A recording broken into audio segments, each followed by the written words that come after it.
Out of all fighters that competed in the UFC 273, Alexander Volkanovski impressed me the most. Here's why. Hi, my name is Mark Leichner from MMAcoach.net, where we help coaches, fighters and enthusiasts reach their full MMA potential. And today I'm talking about Alexander Volkanovski and his amazing performance against the Korean Zombie. By the way, don't you think it was a little bit disrespectful from the UFC to write down his name as Korean Zombie without actually writing down his name? It might be hard for us to pronounce it, but they should at least try. I mean, they should learn it before the fight, how to pronounce his last name and write it down. For me, it was disrespectful. I don't know what you think, but I think they should have done better. Moving on to the fight. The Korean Zombie, or Jung Chan-sung, did not pose any danger for Volkanovski in this fight. It was all Volkanovski from start to finish, and after the fight was over, he did not have any markings on his face.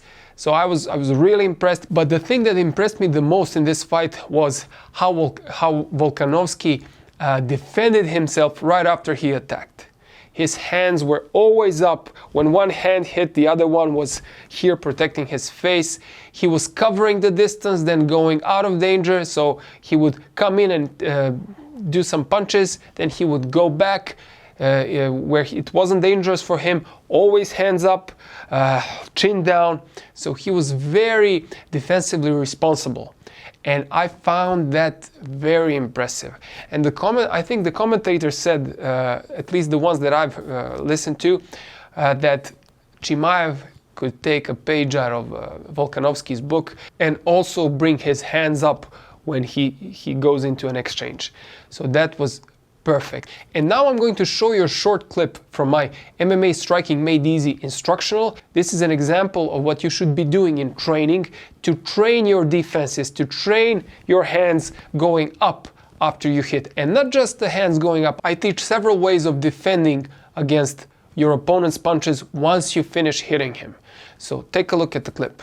Another thing is when he starts getting comfortable, you will start throwing punches back with the pad.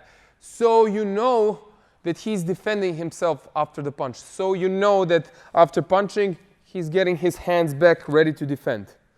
He can defend in other ways, like after punch, he can weave away or slip away, whatever, or use the long guard. But he needs to defend somehow. Whatever he does for defense doesn't matter as long as he defends himself. So we're going to start with this. You don't have to check him every time. You don't have to check if he's defending every time. But throw a punch once in a while.